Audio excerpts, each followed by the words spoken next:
তো আজকে চলুন সোফা কাম বেডের কিছু আনকমপ্লিট কিছু প্রসেস আপনাদের দেখাই।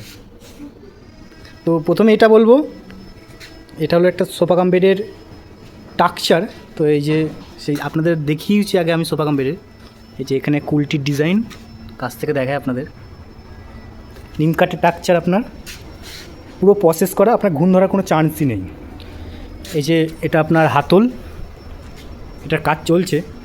তো এই হাতলের ডিজাইন কিন্তু আপনি আপনার মতো কাস্টমাইজ করতে পারেন। এটা যদি মনে করেন যে আপনি প্লেনের মধ্যে নেবেন সেটাও হবে, আপনি আপনার মতো করে ডিজাইন করবেন সেটাও হবে।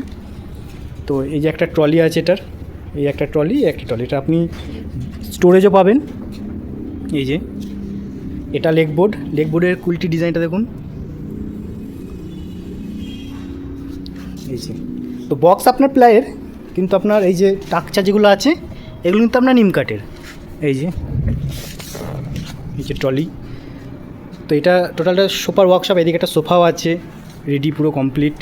এই যে আপনি সোফা কাম বেডের সাথে কিন্তু আবার 3খানা পিলো পেয়ে যাবেন, 3খানা পিলো। তো পছন্দ হলে অবশ্যই ফান্ডি কুইনে আসতে হবে। এছাড়াও স্ক্রিনে দেওয়া নাম্বার আপনি ডিটেলস জানতেই পারেন। আজকের মতো এতটুকুই, দেখা হচ্ছে নেক্সট প্রোডাক্ট বা নেক্সট ভিডিও নিয়ে। তো এলাম তো আপনাদের সাথে শেয়ার করছি। ভিডিওটা ভালো লাগলে অবশ্যই একটা লাইক করবেন।